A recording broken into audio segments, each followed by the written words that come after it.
Welcome back to the Eyes Up Life podcast with me, Ben Granis. Eyes Up started as a 7,000-mile solo bike trip around the United States to raise awareness for distracted driving. I did that, yes, me, Ben, did that, ended in September 2022, and immediately moved on to the next phase of raising awareness, which is what you are listening to now.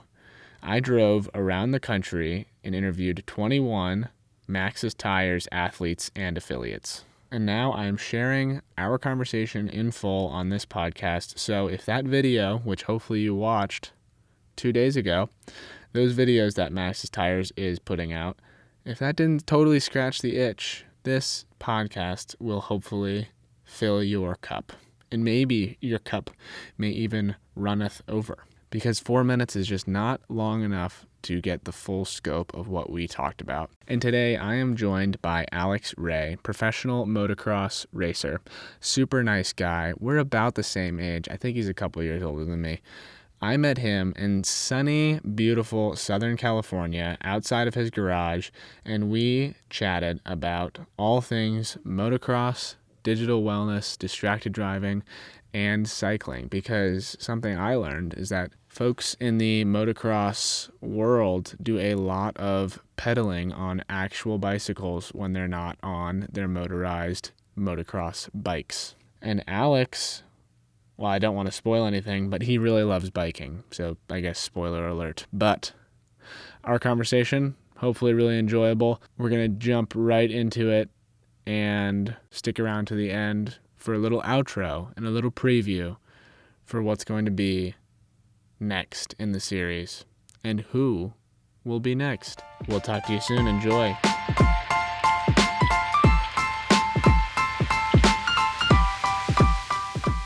I'm Alex Ray, and I'm from a small town called Atwood, Tennessee, but living in California now. Sweet. What part of California? We're in Marietta right now. Marietta, California, sort of like southern mecca of dirt bikes. Cool. Pretty much. So it's the mecca of dirt bikes. Why is that? I think it's just because most of the industry is out here, right? I mean, right across the street we have KTM, Husqvarna, Gas, engine builders, just like companies, that are really into the sport and, who have products for the sport. And most of the teams are centrally located out here. So how did you end up out here from Tennessee? I've been riding dirt bikes my whole life. I started racing professionally. I was just kind of bouncing around, driving to each race, but I really wanted to elevate my program. And so that's whenever I decided to move out here, because the weather's a lot better out here, and you don't really miss a day of training due to weather most of the time. Even if it is raining, there is a place that you can go ride or train. Tell me about growing up in Tennessee. What was that like? It was good. It was hot in the summer and cold in the winter. It's a great place to grow up. I grew up in the middle of nowhere, a super small town, great family. My dad loves dirt bikes. He raced as well. I had a bunch of great friends. I grew up on a lot of land, and it was just dirt bikes and fun times back there in Tennessee. How'd you get into dirt bikes? Was that a family thing or? Yeah, it was a family thing. Whenever I first started, both my sisters rode quads, actually. I was the only one who rode dirt bikes because my dad, he grew up riding dirt bikes as well. And he's who just pretty much as soon as I was born, he got me an AMA membership, like right when I was born. He raced, and then that sort of just translated over to me, and here we are. So your sisters, do you have two sisters? Yeah, I have two sisters, yeah. Are they old? Like, where do you fall on the line? I'm the youngest. Yeah, I'm the baby, but yeah, they're married, they have kids now and all of that. So, yeah, they're kind of removed, but they're still huge fans of the sport. Did they ever decide to go professional? Or? No. They just rode for fun. Like I said, it was a family sport. It's something that we did on the weekends. We just all loaded up in the motorhome and went to the races as a family. Right on. So how many years have you been out here in California? I think I'm going on my sixth year out here. And is that about how long you've been racing professionally, or? No, I've been professional for 11 years now. Like I said, I was just, at first, I was kind of just stoked to be a professional dirt bike racer, just traveling the world. I didn't take it as serious as I do now. Yeah, 6 years ago, or I would say 7 years ago, is when I really was like, all right, like I really want to do this. I want to get better, and just see what I can do. You know what I mean? Those first few years were tough. I had a lot of injuries, but yeah, I would say I really turned the corner about 7 years ago. Talk to me about the sport and the risk factors, because you're the first motocross racer that I've interviewed. Like, it's motocross, right? Yeah, motocross and supercross. Yeah. Okay, cool. So I haven't interviewed anyone in that world. So tell me a little bit about the sport and what risk factors you have. The sport's great. I mean, riding a dirt bike, it's amazing. You get a huge adrenaline rush, just like any sport, right? Like any action sport. There is a huge risk factor, because we are going at high speeds, and when we do crash, it's usually not good, right? I mean, I've broken everything pretty much in my body, but I mean, there's times where you're like, man, why am I doing this? But at the same time, like that always fades. That's only like the first few days you're hurt, but yeah, I mean, it's just something about being on two wheels that there's no other feeling like it. I feel like once someone or like a kid or anyone rides a motorcycle, and it seems like you're just hooked right off the bat, right? Whether that be any sport, like riding a bicycle or riding a dirt bike or riding a street bike, anything, right? Like it just seems like it sticks with you. What's been the biggest setback or hurdle in your career, and how did you get through it? It's something. I mean, I've had quite a few of those, but the most recent one is like I have two really really bad wrists, and then I'm sort of coming back from that now.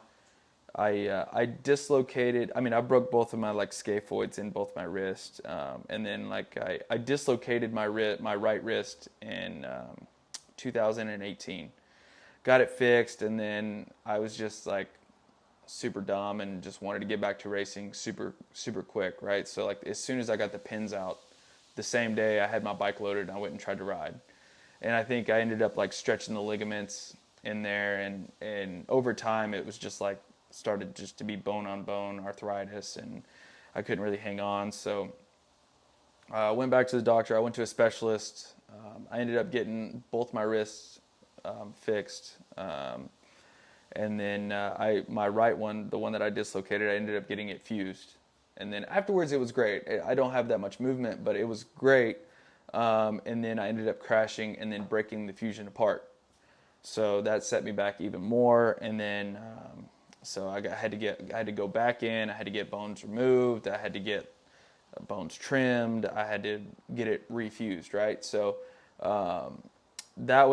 that's what I've been sort of dealing with, and I just started back riding maybe 3 weeks ago now, yeah, I mean I have carpal tunnel, arthritis, nerve damage, tendonitis, everything in it, and it sucks, but I just the love for the sport, right? So you just started riding a few weeks ago, and you're heading to Paris tomorrow. Yes. To compete. Yes. So I only had I did a race in Melbourne, Australia, about 2 weeks ago, and I'd only had 2 days on the bike. And they called me and they're like, "Hey, do you want to race this weekend?" I'm like, I mean, I just started riding, but yeah, sure, I'll go. And yeah, I mean, I've done it for so many years. Like I know how to ride a dirt bike. I can pretty much hop on anything, and do what do the jumps, I guess, and try to be competitive. I don't know. I'm not 100% yet, but I'm working on getting back there. So So that's a lot that you've been working through. What's been sort of like your success in the sport? What are you most proud of? Most proud of, actually, that same year I dislocated my wrist and I got back on the bike, which, I mean, I look back now, I probably could have taken like a week or two more, but I didn't. I ended up getting a factory fill-in for like factory Yamaha in the U.S. here. That was like what every kid dreams of, riding a factory motorcycle, you know, in the outdoor season that year. And I ended up doing really, really well. I didn't get a top 10. I think my best overall was 12th. I think I got 11th in a moto, but I mean, I'm at the top of the sport, and, you know, to be top 15 in the world was freaking amazing, right? So, and to be on a factory team and have everything catered to you, I think that was my main thing. And then I probably second would be the following year after that, I got picked up by a Suzuki team. You know, it was a smaller Suzuki team, but they were working their way up, and they're like a factory Suzuki team now. But then I got top 20 in points throughout the whole series in 2019. So, yeah, those are probably like the two on my resume that, you know, I'll never forget. So it sounds like you've had a pretty good career so far. Like, what's the? I mean, you mentioned this before. Like when I was just setting up, you may be looking to exit the sport in a little bit. What's the usual like lifespan of a motocross, supercross? It's I would say that it's extending a little bit more now. People are getting into like their, you know, 33, 34, around there. Even, shoot, I think the oldest guy we have in the sport right now, he's still doing super well. He's like 38. But yeah, I mean, most people around 30 is, you know, whenever they sort of exit the sport, unless they're you know, successful at it, you know. But I've used up my body pretty good. So I still want to stay in the industry and you know, have a job doing something, you know, that's around the sport that, you know, gave me, you know, so much happiness. Can you just sort of summarize what an experience is like for you when you're doing a race? Like, is it all track based, or are there some? Yeah. So it's all track based. The difference between Supercross and Motocross is like Supercross is in either baseball or football stadiums all around the world, or mainly Supercross. The Supercross series is in the U.S., right? And then outdoors is more of like a open field type track, bigger jumps, longer motos, like gnarlier, grittier. You're more like grassroots type stuff. And I excel a little bit more in the Supercross aspect, I feel like. But yeah, I mean, it's you know, they build a track and we just race it. I mean, there's different obstacles every weekend.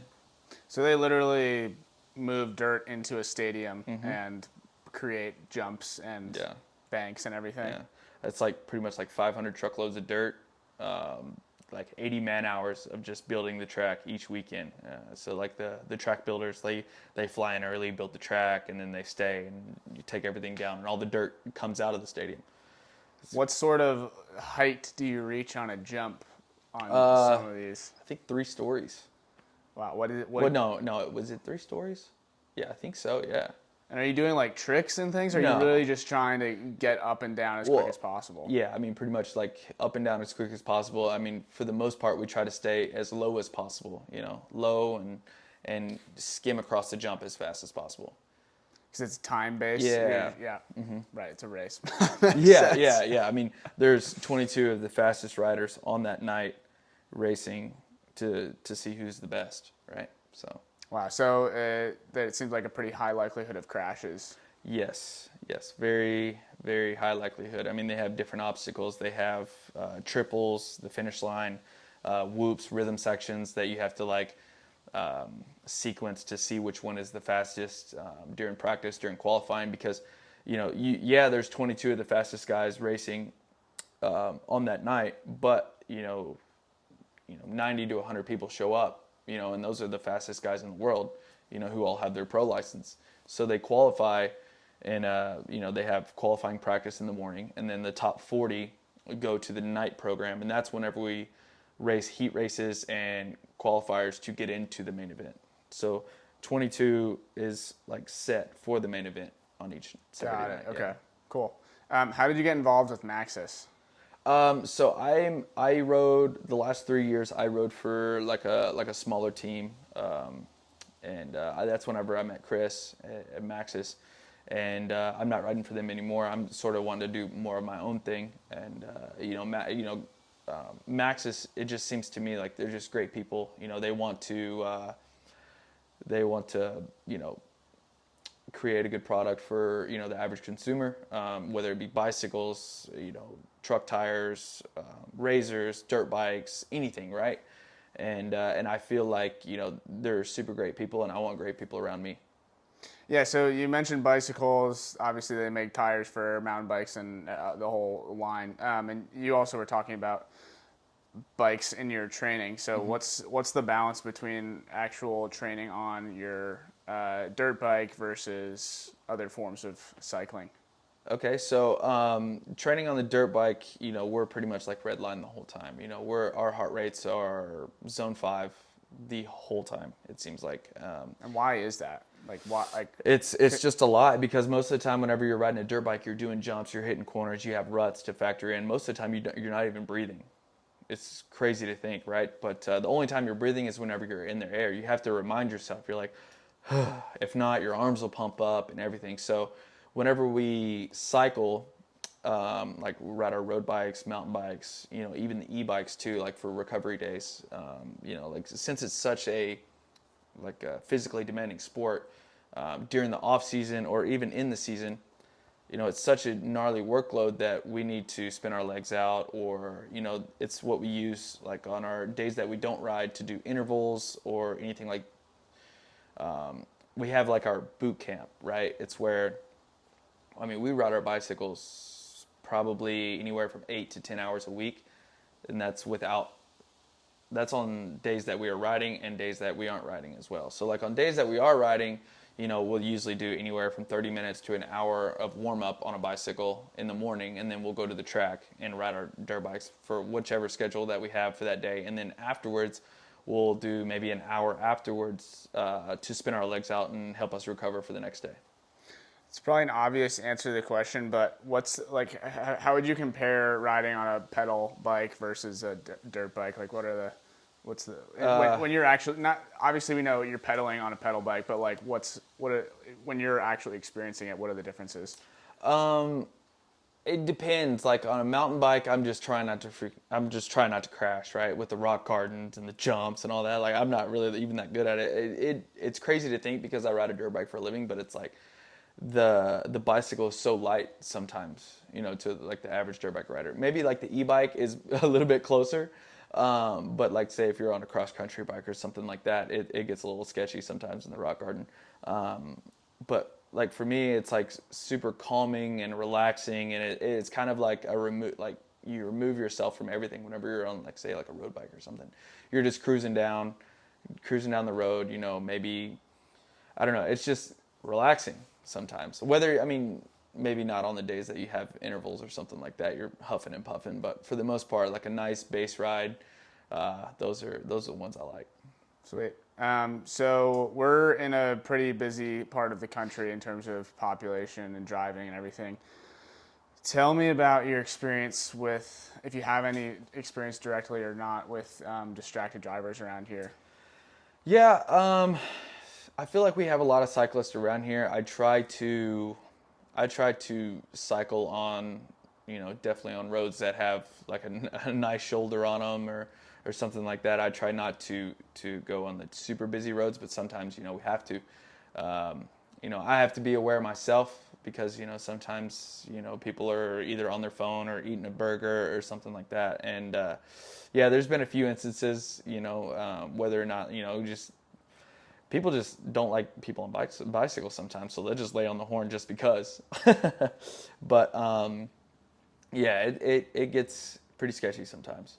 What goes through your head when you have a close call or someone's honking at you? I'm gonna be honest. Like I hope the next light turns red, and I freaking roll up to them at the red light. Has that ever happened to you? Yeah. Oh yeah. Yeah. And walk me through like an example of that. I don't know. I just sort of stare at them and just, make eye contact with them the whole time. I mean, I don't really like say much or do anything. I just like to stare at them just to make sure they know that I'm there, you know? And has anyone ever like responded back to you or gotten pissed? I would say a few times when we were on a group ride. It wasn't me, but it was someone that we were riding with that maybe got a little bit aggressive, but nothing too crazy. Right. How about you when you're driving in your car? Like, are you distracted by your phone? What's the engagement with your phone or your car's like? I try to stay pretty removed from it, the whole phone thing. And then whenever I do see a cyclist, I always, because I've been in their situation too, right? Like I'm on the road bike as well, so I always try to give the most amount of room I can, if possible, and always be respectful for it.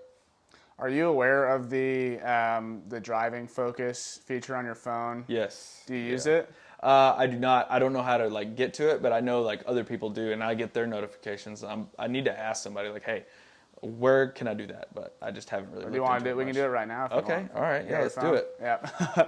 Let's do it. Yeah. So just go to settings. All right. Because my buddy Donn Maeda, who's also with Maxxis as well, I always get his notifications. I wanted to ask text him while he's driving. I do. Yeah. No, like it'll come back. It'll come back to me. Yeah. All right, and then you go to focus. Focus. All right. And then there should be a little plus button up there. Okay. You hit that, and then there should be a driving one. Driving. And Boom. then you can turn on like the auto reply thing, which is the text. I'm not sure what the screen looks like right now. It says allow people for notifications. Yeah, so if you want like your fiance or someone to be able to get through, or I mean anyone can reach you if they call twice. Like it'll go through. But if you want. Let's see. Okay. All right. And then boom. And then turn driving on automatically. Done. All right. I think we're good. Sweet. While your phone's out, because I kind of want to talk about social media and like our phone use generally. Okay. Do you ever look at your screen time? It's a lot. It's a lot. Can we look at it? It's a lot. There's no shame here. Okay. All right. This is a safe space. Okay. All right. Yeah. But I'm just curious what it says although since it's only Monday, probably your daily average is going to be. Let's see. How do I look at that? Because I know it's right below the focus in your settings. Okay. Let me go focus. Let me go back.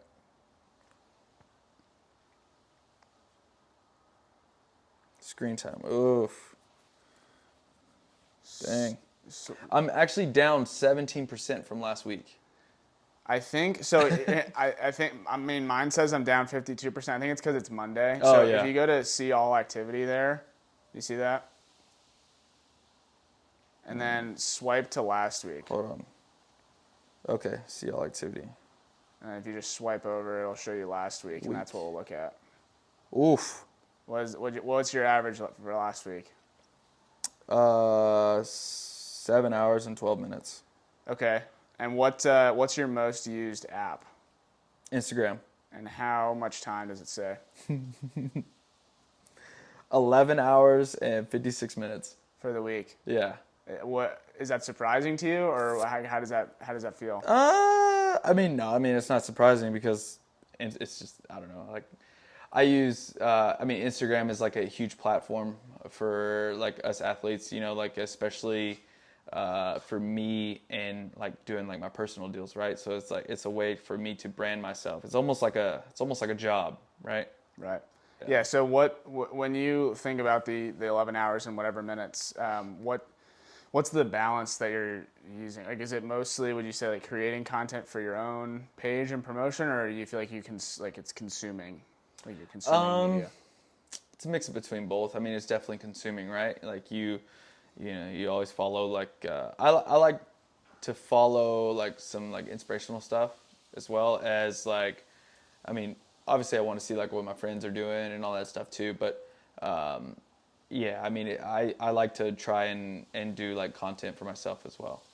Is there any aspect of Instagram that you find that you get sucked into that you wish you weren't, and what is that? No, not really.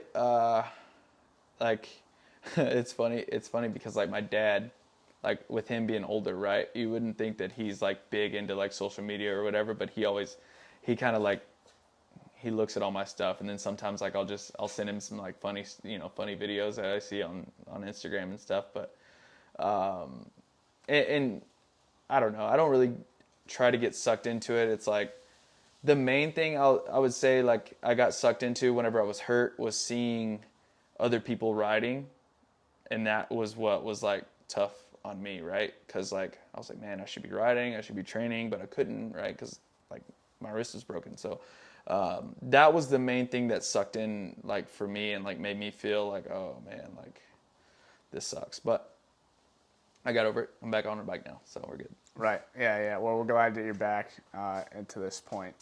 So there's a recent study that kind of looked into the average American's use of social media, and what they found was that over the course of the average American's life, they'll spend about 5 years of their life on social media. Wow. So first, before we break that down, I just want to hear like what your reaction is to that. That's a long time. Yeah, I mean that is a very, very long time. Holy cow. The thing that was really surprising to me, the thing that was more surprising was when they broke down the amount of time it is per day, and it's really not a lot. I forget what the exact numbers are, but I have them, and I'll share them with you because it's less than you might think. It is they. Yeah, I'm not. This is just for the average American, so the breakdown maybe not is maybe not applicable to you, but it says YouTube. This is per day over the course of a lifetime, 40 minutes. Facebook 35 minutes. Instagram 15 minutes, and Twitter just a minute. So that when you add it up over a lifetime is 5 years and 4 months. Wow. So I think if you continued that average, I think it'd be more than 5 years. Oh yeah, 100%. It would be, yeah. I mean, because if you think like 11 hours in a week, that's more than 40 minutes a day or something like that. Yeah. Right. Now I'm curious, like, a point that's come up over the course of this project is like social media is very young. Like we've only had it around for just over 10 years. So like, where do you see social media going in the next 10 years? I don't know. I really don't. I mean, I don't really see it going anywhere, but I do see it going to a place that probably isn't good, right? Like, 'cause, you have these people that sometimes get on there and like wish that there's someone else, or if they see like someone who's living like this glorious lifestyle and they want to do that but they can't. So yeah, I don't know. I see it probably, hopefully, I don't know.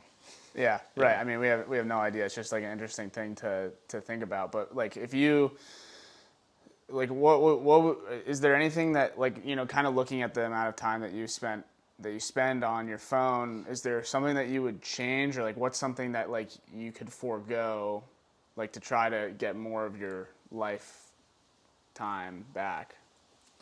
I would say just be more present in the moment, right? And just appreciate life a little bit more without like the phone. Yeah, maybe just, I don't know, maybe putting the phone down, like whenever I'm doing day-to-day stuff, right? Or I don't know. Yeah. Yeah, because obviously you're like, and I'm not. There's no shame in any of this. Oh, yeah, it's just no, like for an sure. interesting like thing to. Yeah. Some people are super aware of their phone habits and they know it, and they don't feel like changing it. Some people are unaware, realize how much time they're spending on their phone, and they do want to change it. Yeah. But regardless, we all have time when we're not on our phone and are aware of what we're doing. Like, when are you most present with what you're doing, and like when are you happiest? Most present on what I'm doing is probably freaking on a bicycle and on a dirt bike, because that's the main thing. If I lose focus for 2 seconds, then you could be on the ground, or you could be hit, by a car or anything. But I don't know, maybe cooking dinner. Yeah, that's whenever I'm in my zone right there, cooking dinner. Yeah. What do Yeah. you like to make? Just like the average thing, like just like chicken, veggies, and rice. Like that's just nice dinner. But you're in the zone. You're feeling good. Just cooking everything Yeah. up. Yeah, yeah, That's awesome. Yeah, I love cooking too. It's yeah, such a good way to like use your hands and also hmm have like a great reward at the end of it. yeah. What would you say to people who are more, because you're a cyclist, you're aware of your phone use in the car. What would you say to people who are victim to being on their phone while they're driving to get them to understand the consequences? Yeah, I mean, it's just like you could easily not pay attention and hit a curb, and someone be walking down the street, or like float that white line, and say there could be a cyclist there. So that's never worth the 5 seconds you're on your phone checking a text message. What's the solution? Because a lot of people, the classic answer is like, oh, I'm good at multitasking, or I'm good at driving, like Yeah, texting while driving. yeah. I mean, I don't know. Like nowadays, I feel like some of the newer cars have that like driving feature, but I mean, and people think that it's okay to still text and drive, but I mean, I feel like that's still like a new technology. So I feel like, yeah, just don't do it. What comes to mind when you think of distracted driving? I mean, everything, right? I mean, drive through, you say you go in through, you get a burger, and then like you're eating your burger, and then you spill ketchup on your shirt, and you're like, oh man, you're looking down. Or if you drop something, and you're trying to get it, and then next thing you know, you're in the next lane, and then overcorrecting, and boom, big crash. Yeah. Yeah, Right. it's the whole thing. Yeah, it's just not being present while driving. I mean, it's a big motorized vehicle, right? I mean, they're always wear your seatbelt, but at the same time, just try to be in the moment there. What's your favorite? Kind of going back to social media. What's your favorite thing about social media, and what's your least favorite?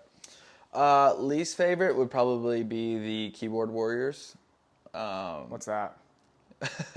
Keyboard warriors are people just like sitting on the couch, just wanting to stir stuff up. Always hateful comments. Always just trying to stir the pot for someone who's maybe just trying to better themselves.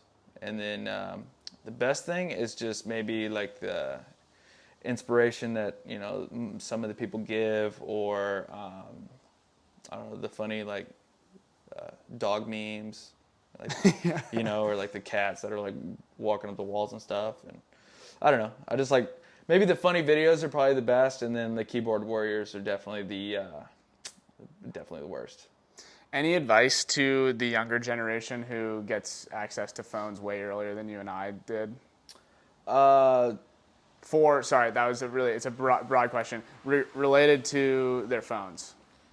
Yeah, I would say spend more time outside, because that's what I did as a kid, right? I didn't have a cell phone whenever I was a kid. Spend more time outside. Don't worry about the phones. And then how about for for pursuing what you want to do? What would you like if you could give advice to any young person who is maybe experiencing pressure to go into the corporate world or something that's high paying, but they really want to do something awesome and crazy like what you're doing? Mm-hmm. Like, I mean, anything is possible, right? Everyone wakes up and puts their pants on the same way every morning. We're all humans. There's nothing different, I wouldn't say, from the president of the United States than me, right? Like we're just human beings. Yeah, maybe he has like more of an education than I do, but there's books all around the world. You can read them, and if you have a dream, stick to it. Don't give up. Do it. I mean, I never thought that I would be a professional motorcycle rider at the stage that I am, but I stuck to it, and I worked my butt off, and I'm here. You have a lot of life ahead of you. Do you have like a dream that you'd like to pursue that's maybe, it could be that you just want to stick in this world because you found what you absolutely love, but is there something in that vein or outside of it that you really want to pursue? Probably monster trucks. Yeah, that would be sick. Do you see yourself pursuing it, and why or why not? I've thrown out some feeders there a little bit. I don't know if it would ever come about. I just need to figure it out for sure. Yeah, I think that's something that could be really cool. Sweet. Yeah. So we talked about what you're most proud of in the sport. What would you say is a trait of yours that helped you get to where you are now? Just don't give up. You know, like, I mean, if you get knocked down 10 times, stand up 11. You know, it's just one of those things where life can be hard sometimes, but you know, there's always a light at the end of the tunnel, and just keep working. Sweet. So you have this race coming up this weekend. Mm-hmm. How are you feeling going into it? I feel good. You know, like I said, I haven't had that much time on the bike, but you know, and I already have one race this season under my belt since my injury, and it was going good before it didn't. So I think it'll be fun. It'll be a good weekend. You know, we'll get to travel around a little bit, get to see Paris, and yeah, I'm super excited for it. I mean, being a young kid, like if I were to talk to my 10-year-old self, tell him like all the stuff that, you know, I've done and everything, I feel like my younger self would be pretty stoked that I'm getting to travel around the world and ride a dirt bike. When you go to a new place, is there one thing that you try to do in every place? Yeah, I mean, just try to find a good breakfast spot. What's your favorite breakfast? Probably like a scramble or something, you know, like Do you try to get like the same breakfast no matter where you are? Yeah, I try like omelets everywhere, you know, because you can never go wrong with an omelet. I try to stay away from the sweets and stuff like that, but like a good good like potatoes and then what goes in the omelet? Dream omelet. No cheese. No cheese. No cheese. Controversial. I'm gonna have to cut that part No out. cheese. Yeah. No cheese. But like, I don't know. Obviously, like bacon, ham, and veggies. Just a. Just load it up. Yeah, loaded cheese. Like garden with a little bit of a protein in there. Yeah, nice. Avocado on top. Avocado's got to be on top. And then, what's your favorite part about living here in Marietta? Just the convenience for everything.